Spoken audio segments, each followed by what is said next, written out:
وَلْتَكُنْ مِنْكُمْ أُمَّةٌ يَدْعُونَ إِلَى الْخَيْرِ وَيَأْمُرُونَ بِالْمَعْرُوفِ وَيَنْهَوْنَ عَنِ الْمُنْكَرِ وَأُولَئِكَ هُمُ الْمُفْلِحُونَ. Assalamualaikum warahmatullahi wabarakatuh. Waalaikumsalam warahmatullahi wabarakatuh. Mungkin pertanyaannya agak klasik Ustaz, perlu diulang. Katanya kalau kita tersentuh sama wanita itu dosa besar. Dan dosa besar. Apa itu? Tersentuh bukan muhrim. Tersentuh. Ya. Tersentuh dengan menyentuh beda. Tersentuh tak sengaja maka tak berdosa. Tersentuh. Tersentuh. Ya. Lantas katanya Ustaz, ada penegasan aja, tidak membatalkan wudhu. Ada lagi katanya tersentuh istri batal wudhu. Kira-kira penegasannya Ustaz, itu aja Ustaz. Terima kasih Ustaz. Barakallahu fiik. Waktu sudah habis. Kiban.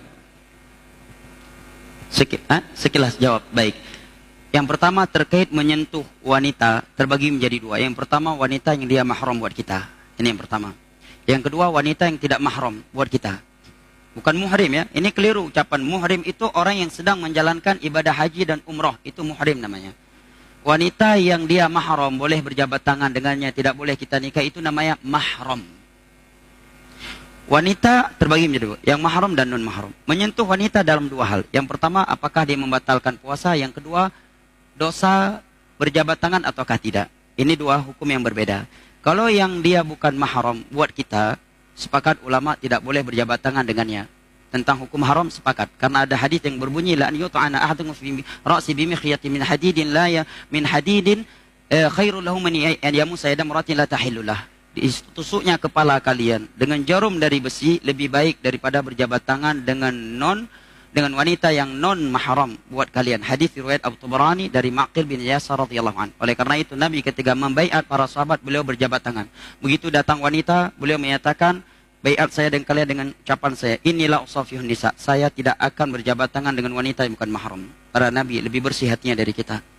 Ini terkait haram tidaknya. Terkait batal tidaknya, maka ada dua pendapat di kalangan ulama. Pendapat yang pertama menyatakan batal. Ini pendapat Imam Syafi'i dan yang lain-lainnya. Ya, mereka berdalil dengan firman Allah, dengan keumuman firman Allah dalam surat An-Nisa, aula mastumun nisa, atau kalian lamas wanita. Lamas dari sisi bahasa dari kata lamas sayal masu yang maksudnya menyentuh. Pendapat yang kedua, ini pendapat Imam Ahmad, Imam Malik juga dan yang lain-lainnya, bahwa kalau dia menyentuh wanita yang bukan mahram dengan sengaja sekedar berdosa, tidak membatalkan wudhu. Karena tidak setiap perkara yang haram membatalkan wudhu. Karena hukum menyatakan batal wudhu ini butuh dalil khusus lagi. Dia sudah merupakan hukum baru. Demikian juga kalau dia menyentuh yang istrinya sendiri. Kenapa? Karena penjelasan Abdullah bin Abbas, sahabat Nabi, beliau menyatakan bahwa makna aula mastumun nisa adalah jima.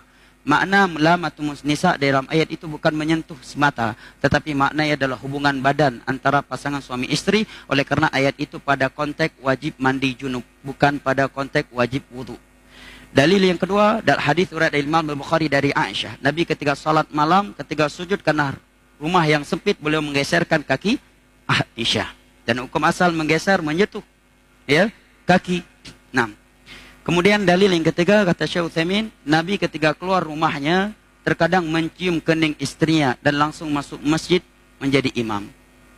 Dan hadis itu karena banyak jalannya para ulama mensahihkannya. Yang kesimpulannya itu masalah khilafiyah yang kita tidak membangun prinsip di atasnya dan tidak pula saling sesat menyesatkan hanya dalam masalah batal tidak batalnya wudu dalam urusan itu. Kita tidak ingkari kalau ada yang berpendapat batal wudunya. Namun perlu diketahui dalam fikih imam, bagaimana kalau ada imam setelah menyentuh wanita, dia jadi imam tanpa mengulangi wudunya lagi.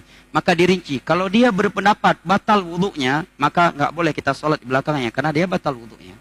Tapi kalau dia memang berpendapat tidak batal, ya setelah berjabat tangan dia sholat, maka sholatnya sah. Sebagaimana para sahabat khilaf, apakah minum susu onta itu membatalkan wudhu ataukah tidak. Sebagian para sahabat berpendapat batal wudhunya, sebagian yang lain berpendapat tidak. Tapi yang berpendapat batal wudhu karena minum air susu onta, dia mau sholat di belakang sahabat yang berpendapat tidak batal wudhu karena minum susu onta dan dia telah meminumnya tanpa berwudhu sebelum menjadi imam. Ini fikih dalam menyikapi permasalahan fikih yang sifat ikhtilafiyah ijtihadiyah.